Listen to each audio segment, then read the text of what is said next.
कुछ दिन शेष, कौन जीतेगा रेस। बता दें कि इस कार्यक्रम का उद्देश्य किसी की भी छवि को धूमिल करना कतई नहीं है। हमारा उद्देश्य है आवाम की आवाज को आप तक पहुंचाना। केटीवी के कार्यक्रम कुछ दिन शेष, कौन जीतेगा रेस में आज केटीवी ने जमीनी स्तर पर जाकर जानने का प्रयास किया कि कुछ दिन शेष कौन जीतेगा रेस। कुछ दिन शेष, कौन जीतेगा रेस में आज भारतीय जनता पार्टी से संभावित प्रत्याशी सुशील कुमार व भारतीय जनता पार्टी के कार्यकर्ता अर्शी अहमद ने हमारे सवालों का जवाब दिया कि कुछ दिन शेष, कौन जीतेगा रेस। सुशील जी, सबसे पहले तो केटीवी में आपका स्वागत है। धन्यवाद। आवाम से इस बार क्या कहना चाहते हैं? जिसने दिया जनता को धोखा, उसको नहीं मिलेगा फिर से मौका। ये बात मैं कहना चाहता हूँ, जनता को जिसने धोखा दिया है उसको मौका नहीं मिलना चाहिए। पहले ज़माने में जिम्मेदारी चलती थी तो लोग बताते हैं कि जब मिलना होता था राजा से तो पहले दरबान से मिले, फिर चपरासी से मिले, फिर बाबू से मिले, फिर वो राजा तक पहुंचता था। तो उसकी झलक कहीं ना कहीं काकोरी में मिल जाती है। कुछ दिन शेष, कौन जीतेगा रेस, भाजपा, सपा, बसपा या कांग्रेस? रेस तो भाजपा ही जीत रही है। दोनों पार्टियां जो हमारी प्रतिद्वंदी हैं, सपा और बसपा, दोनों ये कह रहे हैं कि हमारी लड़ाई भाजपा से है, तो भाजपा ही जीत रही है। सुशील जी, 4.5 वर्ष से ऊपर का कार्यकाल पूरा हो चुका है नगर पंचायत में। जो विकास कार्य हुए उनसे कहाँ तक सहमत है? अभी तक भाई साहब आपके चैनल के माध्यम से मैं जितना सुना हूँ, 4.5 साल में विकास तो कोई हुआ नहीं और मुझे तो दिखा नहीं है, और जो दिखा है वो जनता बता रही है, कहीं कोई विकास नहीं हुआ। क्या कहना चाहते हैं? आवाम उसे वोट दे कि जब वो जाए तो उसका दरवाज़ा खुला मिले और उसके लिए हाजिर हों। ऐसे को वोट न दें कि उसका दरवाज़ा बंद मिले। शीर्ष नेतृत्व से मेरा आग्रह है कि नेतृत्व ने मेरे ऊपर 4 बार विश्वास किया है और 2 बार जनता ने विश्वास करके मुझे चेयरमैन भी बनाया है, और मैंने जो विकास काम किए हैं, जनता की सेवा की है, उस पर जनता फिर से मोहर लगाना चाहती है। इसलिए मैं शीर्ष नेतृत्व से आग्रह करता हूँ कि मुझे इस बार मौका दे और मैं उसको ये सीट जीत के दूंगा, और फिर इसके बाद मैं चुनाव नहीं लड़ना चाहता हूँ। युवा चेहरा फिर अगली बार नेतृत्व के लिए मैं दूंगा और उसको लड़ाया जाएगा। अर्शी अहमद जी, सबसे पहले तो केटीवी में आपका स्वागत है। बहुत बहुत धन्यवाद।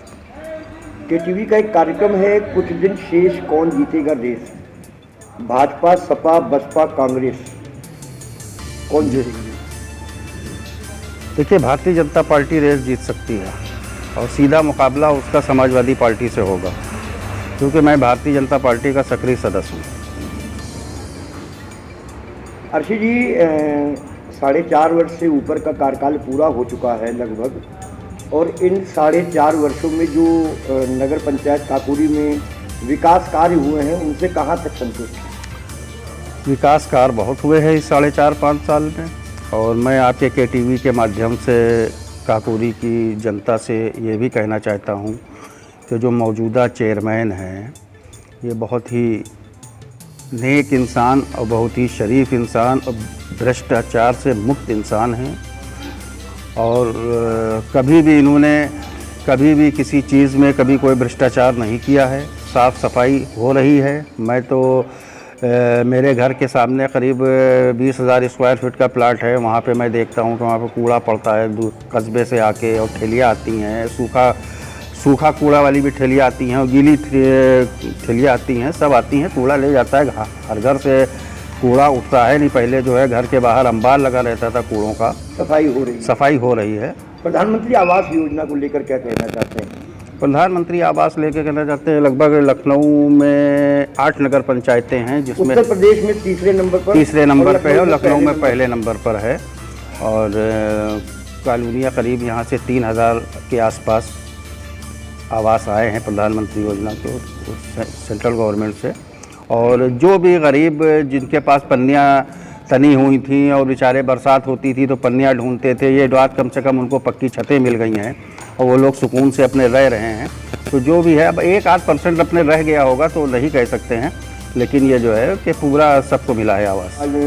विपक्षी राजनीतिक दलों का आरोप है कि राजा और सेनापति की बातें हो रही हैं। कुछ लोग कह रहे हैं कि काकोरी का आवाम असमंजस की स्थिति में है कि चेयरमैन वास्तव में है कौन। इस बारे में क्या कहना चाहते हैं? देखिए, चेयरमैन वास्तव में जो है वही है, लेकिन जो है देखिए अनुभव, कोई अपने पैदाइशी अनुभव लेके नहीं पैदा होता है। ये जो मौजूदा चेयरमैन हैं ये पहली बार चेयरमैन हुई हैं और इनको इतना ज़्यादा राजनीतिक अनुभव नहीं था, लेकिन अभी 4.5 सालों में अनुभव इनको काफ़ी प्राप्त हो चुका है।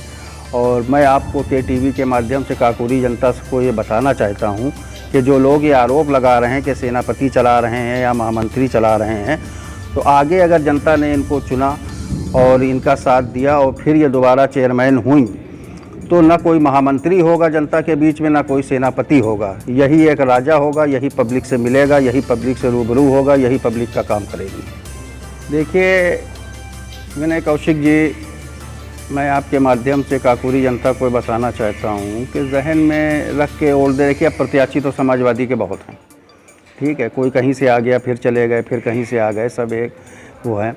लेकिन वो एक ऐसा घर है कि मैंने खुद देखा है कि जब गरीबों की कॉलोनियाँ भरी जा रही थी, आवाज़ भरे जा रहे थे और 450 रुपये 500 रुपये एफिडेविट के ये वो लग रहे थे, तो मौजूदा चेयरमैन ने खुद अपनी जेब से हज़ारों लोगों की मदद की है बनवाने के लिए।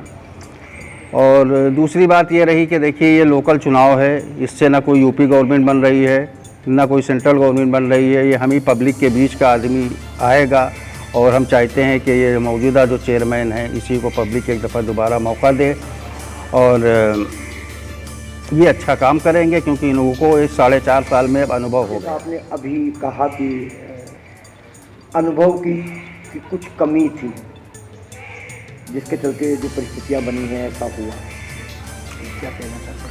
हाँ, मैं ये मानता हूँ कि अनुभव की उनको कमी है, क्योंकि वो देखिए राजनीतिक नॉन राजनीतिक रही हैं और उनके हस्बैंड भी नॉन राजनीतिक रहे हैं, कभी उन्होंने राजनीतिक नहीं की, लेकिन इन 4.5 सालों में उनको काफ़ी अनुभव हो चुका है और इस अनुभव को वो आगे अगर उनको मौका मिलता है तो इसका पूरा जनता को फ़ायदा होगा।